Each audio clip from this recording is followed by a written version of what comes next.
ಎಲ್ರಿಗೂ ನಮಸ್ಕಾರ. Hope you all are doing fine and I'm back with another video. And ಈ video ನೋಡ್ತಾ ಇರೋ ಎಲ್ರಿಗೂ ದಸರಾ ಹಬ್ಬದ ಹಾರ್ದಿಕ ಶುಭಾಶಯಗಳು. ಈ ವಿಡಿಯೋದಲ್ಲಿ ನಾವು ಕಾಂತಾರ ಚಾಪ್ಟರ್ 1 ರಿವ್ಯೂ ನೋಡ್ತೀವಿ. ಅಂಡ್ ರಿವ್ಯೂ ನೋಡೋಕ್ಕೂ ಮುಂಚೆ ನೀವಿನ್ನು ಈ ಚಾನಲ್ನ ಸಬ್ಸ್ಕ್ರೈಬ್ ಮಾಡಿಲ್ಲ ಅಂದ್ರೆ ಖಂಡಿತ ಸಬ್ಸ್ಕ್ರೈಬ್ ಮಾಡಿ ಸಪೋರ್ಟ್ ಮಾಡಿ ಅಂತ ಹೇಳ್ತಾ ಬನ್ನಿ ವಿಡಿಯೋ ಒಳಗೆ ಹೋಗೋಣ.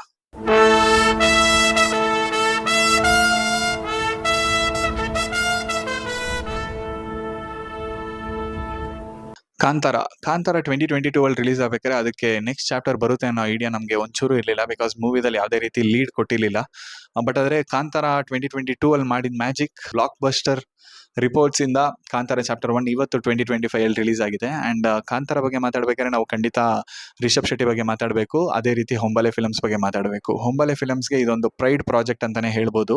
ಕಾಂತಾರ ಬಂದು ಕನ್ನಡ ಸಿನಿಮಾದ ನೆಕ್ಸ್ಟ್ ಬಿಗ್ ಥಿಂಗ್ ಅಂತ ಇಷ್ಟು ವರ್ಷದಿಂದ ಎಲ್ಲರೂ ಎಕ್ಸ್ಪೆಕ್ಟ್ ಮಾಡ್ಕೊಂಡು ಕೂತಿದ್ದ ಮೂವಿ. ಪ್ರೊಡಕ್ಷನ್ ವೈಸ್ ತುಂಬಾನೇ ಹೆಲ್ಪ್ ಮಾಡಿದ್ದಾರೆ ಈ ಮೂವಿಗೆ. ಅಂಡ್ ಆಬ್ವಿಯಸ್ಲಿ ಕಾಂತಾರ ಚಾಪ್ಟರ್ 1 ಖಂಡಿತ ಪ್ರೊಡ್ಯೂಸರ್ ಕಾಲ್ ಅಂತಾನೆ ಹೇಳ್ಬೋದು. ಬಿಕಾಸ್ ಕಾಂತಾರ 2022 ಆ ಸಕ್ಸಸ್ ಇನ್ನ ಕಂಟಿನ್ಯೂ ಆಗುತ್ತೆ ಅನ್ನೋ ಬಿಲೀಫ್ ಅಲ್ಲಿ ಕಾಂತಾರ ಚಾಪ್ಟರ್ 1 ಅನೌನ್ಸ್ ಮಾಡಿದ್ರು. ಅಂಡ್ ರಿಷಬ್ ಶೆಟ್ಟಿ ಇಂಟೆಲಿಜೆನ್ಸ್ ಇದ್ರಲ್ಲೇ ಹೇಳಬೇಕು. ಬಿಕಾಸ್ ಒಂದು ಸೀಕ್ವಲ್ ಯಾವ ತರ ವರ್ಕ್ ಆಗುತ್ತೆ ಅನ್ನೋದು ಯಾರ ಕೈಯಲ್ಲೂ ಪ್ರೆಡಿಕ್ಟ್ ಮಾಡಕ್ ಆಗಲ್ಲ.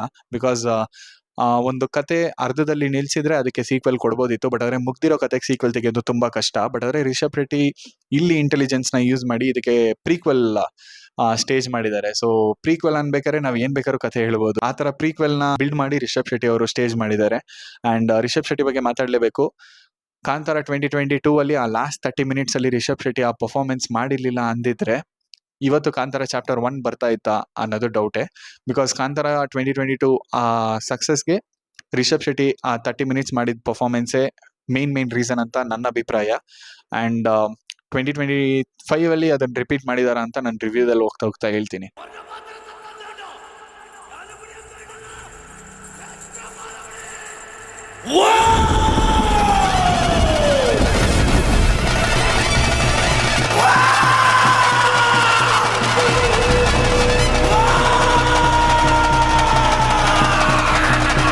ರಿಷಬ್ ಶೆಟ್ಟಿ ಜೊತೆಗೆ ಹಲವಾರು ಕಲಾವಿದರು ಇದ್ದಾರೆ. ರುಕ್ಮಿಣಿ ವಸಂತ್ ಅವ್ರ ಬಗ್ಗೆ ಹೇಳಲೇಬೇಕು. ರುಕ್ಮಿಣಿ ವಸಂತ್ ಅವರು ಜಸ್ಟ್ ಫೀಮೇಲ್ ಲೀಡ್ ಆಗಿ ಆಕ್ಟ್ ಮಾಡಿಲ್ಲ. ಇದರಲ್ಲಿ ತುಂಬಾ ಇಂಪಾರ್ಟೆಂಟ್ ಕ್ಯಾರೆಕ್ಟರ್.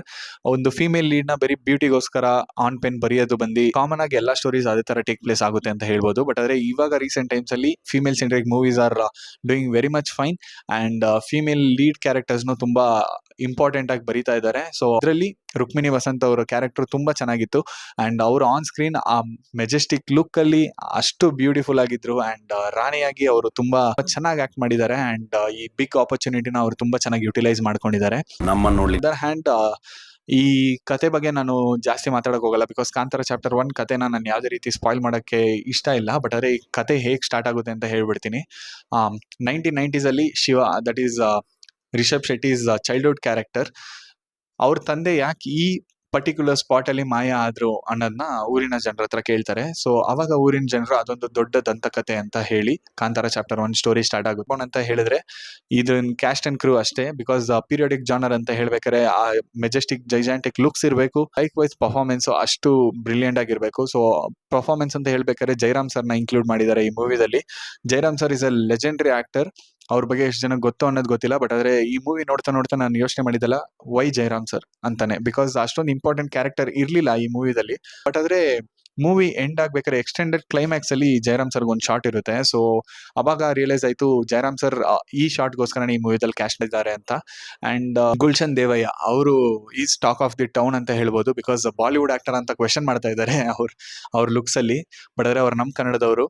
ಅಂಡ್ ಅವರು ಈ ಮೂವಿದಲ್ಲಿ ಒಂದು ಸ್ಪಾಯ್ಲ್ಡ್ ಕಿಂಗ್, ಒಂದು ಇರ್ರೆಸ್ಪಾನ್ಸಿಬಲ್ ಕಿಂಗ್ ಪಾರ್ಟ್ ನ ಮಾಡಿದ್ದಾರೆ. ಅದು ಅಷ್ಟೊಂದು ಸುಲಭ ಅಲ್ಲ ಮಾಡೋದು. ಬಿಕಾಸ್ ಅವ್ರು ಆನ್ ಸ್ಕ್ರೀನ್ ಬಂದ್ರೆ ನಮ್ಗೆ ಅಷ್ಟು ಇರಿಟೇಟ್ ಆಗುತ್ತೆ. ಯಾಕೆ ಇವ್ನು ಬರ್ತಾ ಇದ್ದಾನೆ, ಇವ್ನು ಏನಕ್ಕೂ ಲಾಯಕ್ ಇಲ್ವಲ್ಲ, ಇವ್ನು ಯಾಕೆ ಬರ್ತಾವ್ ಮತ್ತೆ ಅಂತ. ಸೊ ಆ ತರ ಒಂದು ಪರ್ಫಾರ್ಮೆನ್ಸ್ ನ ಈ ಮೂವಿದಲ್ಲಿ ಡೆಲಿವರ್ ಮಾಡಿದ್ದಾರೆ ಗುಲ್ಶನ್ ದೇವಯ್ಯ ಮಾಡಿದ್ದಾರೆ. ಅವರೊಂದು ಮಂತ್ರಿ. ಅಂಡ್ ಈ ಸಹವಾಸ ದೋಷ ಅಂತ ಕನ್ನಡದಲ್ಲಿ ಹೇಳ್ತೀವಲ್ಲ, ಸೊ ಅದು ಬಂದು ಈ ಮೂವಿದಲ್ಲಿ ಒಂದು ಫನಿ ಟ್ರ್ಯಾಕ್ ಆಗಿ ಈ ಮಂತ್ರಿಯಿಂದ ಆ ರಾಜ ಹೇಗೆಲ್ಲ ಹಾಳಾದ ಅನ್ನೋದು ಒಂದು ಫನಿ ಟ್ರ್ಯಾಕ್ ಆಗಿ ಹೋಗುತ್ತೆ. ಅಂಡ್ ಈ ಮೂವಿ ಒಂದು ಬಿಗ್ ಸ್ಕೇಲ್ ಅಲ್ಲಿ ಶೂಟ್ ಮಾಡಿರೋದು ಅಂತ ಹೇಳಿದೆ ಅಲ್ವಾ. ಬಿಕಾಸ್ ಕಾಂತಾರ 2022 ಅಲ್ಲಿ ಒಂದು 16 crore ಬಡ್ಜೆಟ್ ಅಲ್ಲಿ ಮಾಡಿದ ಮೂವಿ ಅದು. ಬಟ್ ಆದ್ರೆ it has done magic in box office numbers. 400 crores ಮೇಲೆ ಗ್ರಾಸ್ ಮಾಡೈತೆ. ಬಟ್ ಆದ್ರೆ ಈ ಮೂವಿ ಬಡ್ಜೆಟ್ ಆಲ್ಮೋಸ್ಟ್ 100 crores ಮೇಲೆ. ಡಿಫ್ರೆನ್ಸ್ ಇದೆ ಈ ಎರಡು ಮೂವಿಗೂ. 125 ಕ್ರೋಸ್ ಈ ಮೂವಿ ಬಡ್ಜೆಟ್, ಅಂಡ್ ಅಷ್ಟು ದೊಡ್ಡ ವರ್ಲ್ಡ್ ನ ಬಿಲ್ ಮಾಡಿದ್ದಾರೆ ರಿಷಬ್ ಶೆಟ್ಟಿ. ಅಂಡ್ ಅಷ್ಟು ದೊಡ್ಡ ವರ್ಲ್ಡ್ ನ ಬಿಲ್ ಮಾಡೋದು ತುಂಬಾ ಕಷ್ಟ ಅಂತ ನಮ್ಮೆಲ್ರಿಗೂ ಗೊತ್ತು. ಬಟ್ ಆದ್ರೆ ಆ ಅಷ್ಟು ದೊಡ್ಡ ವರ್ಲ್ಡ್ ನ ಯುಟಿಲೈಸ್ ಮಾಡ್ಕೊಳ್ಳೋದು ಅದಕ್ಕೂ ತುಂಬಾ ಕಷ್ಟ. ರಿಷಬ್ ಶೆಟ್ಟಿ ಅದನ್ನು ಮಾಡಿದ್ದಾರೆ.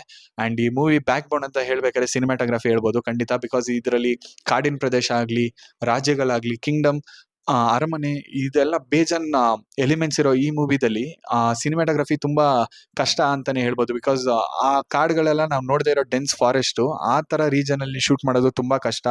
ಅರವಿಂದ್ ಎಸ್ ಕಶ್ಯಪ್ ಅವರು ಈ ಮೂವಿನ ಸಿನಿಮಾಟೋಗ್ರಾಫರ್, ಅಂಡ್ ಅವರು ಎಕ್ಸ್ಟ್ರಾರ್ಡಿನರಿ ಜಾಬ್ ಮಾಡಿದ್ದಾರೆ.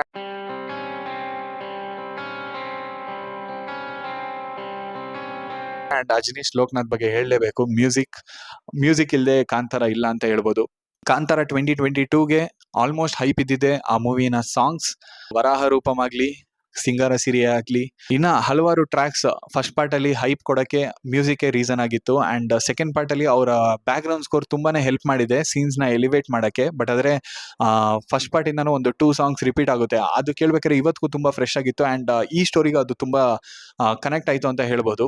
ಈ ಮ್ಯೂಸಿಕ್ ಯಾಕೆ ಕನೆಕ್ಟ್ ಆಯ್ತು ಅಂತ ಹೇಳ್ತೀನಿ ಅಂದ್ರೆ, ಕಾಂತಾರ 2022ಗೂ ಕಾಂತಾರ ಚಾಪ್ಟರ್ 1 2025ಗೂ ತುಂಬಾ ಡಿಫ್ರೆನ್ಸ್ ಇಲ್ಲ. ಅದೆರಡು ಸೇಮ್ ಸ್ಟೋರಿ ಅಂತ ನಾನು ಹೇಳಲ್ಲ, ಬಟ್ ಆದ್ರೆ ಸಿಮಿಲರ್ ಸ್ಟೋರಿ ಅಂತ ಹೇಳ್ತೀನಿ.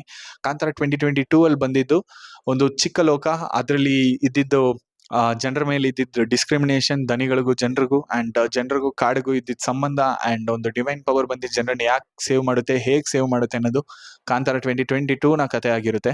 ಬಟ್ ಆದ್ರೆ Kantara chapter 1 much bigger world ಅಂತ ಹೇಳಿದ್ನಲ್ಲ, ಸೊ ಇದರಲ್ಲಿ ಹಲವಾರು ಎಲಿಮೆಂಟ್ಸ್ ಇದೆ ಈ ಸ್ಟೋರಿ ಮಾತಾಡೋದು. ಅನ್ಟಚಬಿಲಿಟಿ ಬಗ್ಗೆ ಮಾತಾಡುತ್ತೆ, ಡಿಸ್ಕ್ರಿಮಿನೇಷನ್ ಬಗ್ಗೆ ಮಾತಾಡುತ್ತೆ, tribal people, good versus evil, ರಾಜರು, ಅಂಡ್ ಅವ್ರಿಗೆ ಪವರ್ ಮೇಲೆ ಯಾವ ತರ ಆಸೆಗಳಿದೆ, ಅಂಡ್ ಅವರು ಟ್ರೈಬ್ಸ್ ನ ಯಾವ ತರ ನೋಡ್ತಾ ಇದಾರೆ, ಈ ತರ ಹಲವಾರು ಕಂಟೆಂಟ್ಸ್ ನ ಇದು ಮಾತಾಡುತ್ತೆ. ಬ್ರಿಲಿಯಂಟ್ಲಿ ಸ್ಟೇಜ್ಡ್ ಅಂತಾನೆ ಹೇಳ್ಬೋದು.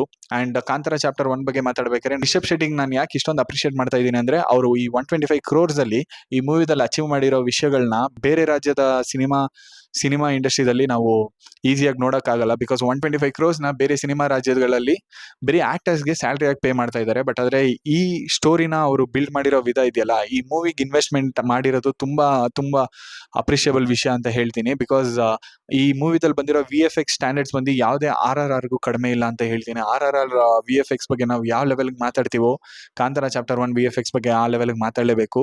ಅಂಡ್ VFX ಕಂಪನೀಸ್ ಬಗ್ಗೆ ನಾನು ಮೆನ್ಷನ್ ಮಾಡಲೇಬೇಕು ಆಗುತ್ತೆ. The Mill, MPC, and Rich Chillies VFX, and Digital Turbo Media, Knack Studios, ಇದ್ರ ಜೊತೆಗೆ ಇನ್ನ 20 ಚಿಕ್ಕ ಕಂಪನೀಸ್ ಎಲ್ಲ ಒಟ್ಟಿಗೆ ಸೇರಿ ಈ ಮೂವಿಯಲ್ಲಿ ವರ್ಕ್ ಮಾಡಿದ್ದಾರೆ ಅಂತ ಆರ್ಟಿಕಲ್ ಅಲ್ಲಿ ಮೆನ್ಷನ್ ಮಾಡಿದ್ರು. ಸೊ ಅವರೆಲ್ಲರೂ ಸೇರಿ ಮಾಡಿರೋ ಎಫರ್ಟ್ಸ್, ಈ ಮೂವಿದಲ್ಲಿ ನಡೆದಿರೋ ಎಲ್ಲ VFX ತುಂಬಾ ರಿಯಲಿಸ್ಟಿಕ್ ಆಗಿರುತ್ತೆ. ಆನ್ ಸ್ಕ್ರೀನ್ ಟೈಗರ್ ಬಂದು ನಿಂತ್ಕೊಂಡ್ರೆ 1 ಸೆಕೆಂಡ್ ನಮಗೆ ರಿಯಲೈಸೇಷನ್ ಆಗಲ್ಲ ಇದು VFX ಅಂತ. ಅಂಡ್ ಇದರಲ್ಲಿ ಒಂದು ಚಿಕ್ಕ ಮಂಗೂಸ್ ಕ್ಯಾರೆಕ್ಟರ್ ತರ ಬರುತ್ತೆ. ಅದು ಒಂದು ಸೀನ್ ಅಲ್ಲಿ ಅದ್ರ ಕಣ್ಣಿಗಿರೋ ಡೀಟೇಲ್ಸ್ ನಾನು ಯಾವುದೇ ರೀತಿ ಮೂವಿದಲ್ಲಿ ನೋಡಿಲ್ಲ ಅಂತ ಹೇಳ್ಬೋದು. ಆ ಲೆವೆಲ್ಗೆ ಅದ್ರ ಎಕ್ಸ್ಪ್ರೆಷನ್ಸ್ ನ VFX ಅಲ್ಲಿ ತಂದಿದ್ದಾರೆ. ಆ ಲೆವೆಲ್ ವರ್ಕ್ ಮಾಡಿದ್ದಾರೆ VFX ಟೀಮ್. ತುಂಬಾ ಚೆನ್ನಾಗಿ ವರ್ಕ್ ಮಾಡಿದ್ದಾರೆ. ತುಂಬಾ ಖುಷಿ ಆಯ್ತು ಆನ್ ಸ್ಕ್ರೀನ್ ನೋಡ್ಬೇಕಾರೆ. Overall Rishab Shetty acting ಬಗ್ಗೆ ಮಾತಾಡ್ಲೇಬೇಕು. ಕಾಂತಾರ ಅನ್ಬೇಕಾದ್ರೆ ನಮ್ಗೆ ಆಬ್ವಿಯಸ್ಲಿ ಪ್ಲಾಟ್ ಗೊತ್ತು, ಅಂಡ್ ಏನ್ ನಡೆಯುತ್ತೆ ಅನ್ನೋದು ನಾವು ಎಕ್ಸ್ಪೆಕ್ಟ್ ಮಾಡದೆ ನಡೆಯೋದು. ಅಂಡ್ ಅದರಲ್ಲಿ ರಿಷಬ್ ಶೆಟ್ಟಿ ಅವರು ಮಾಡಿರೋ ಪರ್ಫಾರ್ಮೆನ್ಸಸ್ ಇದೆಯಲ್ಲ, ತುಂಬಾ ಚೆನ್ನಾಗಿತ್ತು. ಅಂಡ್ ಅಲ್ಲಿ ರಿಷಬ್ ಶೆಟ್ಟಿ ಅವರು 2 ಪರ್ಟಿಕ್ಯುಲರ್ ಸೀಕ್ವೆನ್ಸಸ್, ಅವ್ರ ಆಕ್ಟಿಂಗ್ ಮೆಚ್ಚಬೇಕು. ಲೈಕ್ ಅವ್ರು ಆಕ್ಟ್ ಮಾಡ್ತಾ ಇದಾರ, ನಿಜವಾಗ್ಲೂ ದೇವ್ರು ಬಂದಿದ್ಯಾ, ಅದು ಡಿಫ್ರೆನ್ಶಿಯೇಟ್ ಮಾಡಕ್ಕೆ ಆಗಲ್ಲ, ಆ ಲೆವೆಲ್ಗೆ ಆಕ್ಟ್ ಮಾಡಿದ್ದಾರೆ. ಇನ್ಫ್ಯಾಕ್ಟ್ 2025 ನ್ಯಾಷನಲ್ ಅವಾರ್ಡ್ಸ್ ಕೊಡ್ಬೇಕಾದ್ರೂ ಕಾಂತಾರ ಆಬ್ವಿಯಸ್ಲಿ ಸ್ಯಾಂಡಲ್ವುಡ್ ರಿಷಬ್ ಶೆಟ್ಟಿ ತಗೋತಾರೆ ಅನ್ನೋ ಎಲ್ಲ ನಂಬಿಕೆನೂ ನನಗಿದೆ. ಆ ಲೆವೆಲ್ ಪರ್ಫಾರ್ಮೆನ್ಸ್ ಮಾಡಿದ್ದಾರೆ ಇದರಲ್ಲಿ. ಫಸ್ಟ್ ಪಾರ್ಟ್ ಅಲ್ಲಿ ನಾವು ಪಂಜುರ್ಲಿ ಬಗ್ಗೆ ತಿಳ್ಕೊಳಕ್ ಅವಕಾಶ ಸಿಕ್ತು. ಅಂಡ್ ಸೆಕೆಂಡ್ ಪಾರ್ಟ್ ಅಲ್ಲಿ ನನಗೆ ಗೂಳಿಗ ದೇವ ಬಗ್ಗೆ ತಿಳ್ಕೊಳ್ಳೋ ಅವಕಾಶ ಸಿಕ್ತು. And Rishab Shetty is doing something with this franchise. I am really interested next franchise ಯಾವ ಲೆವೆಲ್ ಗ್ರೋ ಆಗುತ್ತೆ, ಅಂಡ್ ಈ ಫ್ರಾಂಚೈಸ್ ಇಂದ ಯಾವ ತರ ಕಥೆಗಳನ್ನ ನಾವು ನೋಡ್ತೀವಿ ಅಂತ. Because this story is completely based on Rishab Shetty's own land. ಆ ಲ್ಯಾಂಡ್ ಇನ್ ಕಲ್ಚರ್, ಆ ಲ್ಯಾಂಡ್ ಇನ್ ಲ್ಯಾಂಗ್ವೇಜ್, ಆ ಲ್ಯಾಂಡ್ ಇನ್ ಬಿಲೀಫ್ ನ ನಾವು ವರ್ಲ್ಡ್ ವೈಡ್ ತೋರಿಸ್ತಾ ಇದ್ದಾರೆ. ಅದನ್ನ ನಾವು ನೋಡಿ ಮೆಚ್ಚಬೇಕು.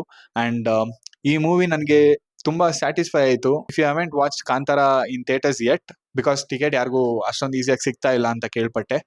ಅಂಡ್ ನಿಮ್ಗೆ ಅವಕಾಶ ಸಿಕ್ಕಿದ್ರೆ ಖಂಡಿತ ಥಿಯೇಟರ್ಸ್ ಅಲ್ಲಿ ನೋಡಿ. ಅಂಡ್ ಒನ್ ಮೋರ್ ಥಿಂಗ್, ಇಷ್ಟು ಅದ್ಭುತವಾಗಿರೋ ಮೂವಿನ ಎಲ್ಲರೂ ಥಿಯೇಟರ್ಸ್ ಅಲ್ಲಿ ಹೋಗಿ ನೋಡ್ಬೇಕು ಅನ್ನೋ ಒಂದು ಇಂಪಾರ್ಟೆನ್ಸ್ ಇರ್ಬೇಕಾರೆ ಕರ್ನಾಟಕ ಗೌರ್ಮೆಂಟ್ ಬಂದು ಪ್ರೈಸ್ ಕ್ಯಾಪ್ ಹಾಕಿದ್ರು.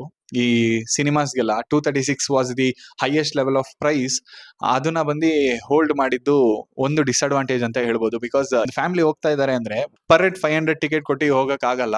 ಅದು ಗೌರ್ಮೆಂಟ್ ಆ ಪ್ರೈಸ್ ಕ್ಯಾಪ್ ನ ರಿಟರ್ನ್ ತಂದ್ರೆ ಆಡಿಯನ್ಸ್ ಥಿಯೇಟರ್ಗೆ ಹೋಗಿ ನೋಡೋದು ಇನ್ನೂ ಬೂಸ್ಟ್ ಆಗುತ್ತೆ ಅನ್ನೋದು ನನ್ನ ಅಭಿಪ್ರಾಯ. So yeah, this was my review. ನಿಮ್ಗೆಲ್ಲ ಇಷ್ಟ ಆದ್ರೆ ನಿಮ್ ಫ್ರೆಂಡ್ಸ್ ಅಂಡ್ ಫ್ಯಾಮಿಲಿ ಖಂಡಿತ ಶೇರ್ ಮಾಡಿ. ಅಂಡ್ ಕಾಂತಾರ ಚಾಪ್ಟರ್ 1 ನ ನೀವು ಥಿಯೇಟರ್ ಅಲ್ಲಿ ಹೋಗಿ ಎಕ್ಸ್ಪೀರಿಯನ್ಸ್ ಮಾಡಿ ಅಂತ ಹೇಳಿ I am leaving. Thank you for watching. Have a great day.